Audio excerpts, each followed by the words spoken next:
কার ফুকোর কন্ডোমটা হচ্ছে অনেক প্রিয় জানি না, বাট আমার হচ্ছে ফুকোর কন্ডোমটা হচ্ছে অনেক দাঁড়ান, কি ফুকোর কন্ডোমটা হচ্ছে অনেক বেশি ভালো লাগে। পাগল মহিলা, এটা কন্ডম না কন্ডম। আর এই যে দেখেন ফুকোর কন্ডোমের সাইজটা এত বড়।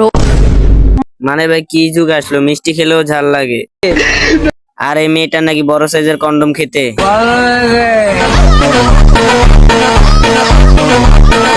নায়িকা হলে এমনই হওয়া উচিত যে আপনাকে দেখে ছেলেরা টয়লেটে যাবে, আপনাকে দেখে ছেলেরা বিছানার নিচে যাবে। ওয়েট নায়িকাকে দেখে ছেলেরা টয়লেটে কেন যাবে?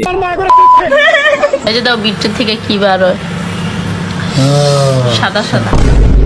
মানি ভাই যদি সম্ভব হতো তাহলে এই মহিলা খাবারের সাথেও সহবাস করতো।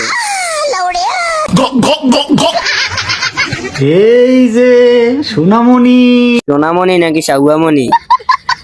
আমার বউ ডিগ্রি অর্জন করছে, অনেক বড় মেলা পাশ করছে। নিশ্চয়ই চটিগল্পের বই বলে ডিগ্রি অর্জন করছে, নাহলে কোন শিক্ষিত কন্ডককে কন্ডম বলে?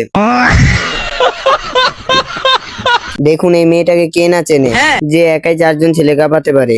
তো 4-5 জন ছেলে কাবাতে পারবো না, এটা কোনো কথা? এই অশ্লীল মহিলার কথা শুনে মিয়া খলিফা লজ্জা পেয়ে যাবে।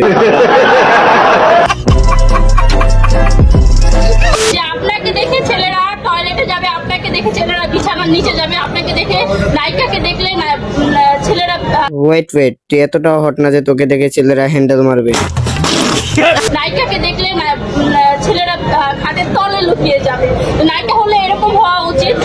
আমি যদি এখন লুকিয়ে যাই, আমি যদি আমার ফিটনেস ধরে না রাখতে পারি, তাহলে তো ছেলেরা এই কাজগুলো করবে না। দেখবেন শুধু 0 ফিগার ভিডিওতে মেনটেন করে না, তুই যদি উলঙ্গ হয়ে যাস তাও তোর ভিডিও কেউ দেখবে না।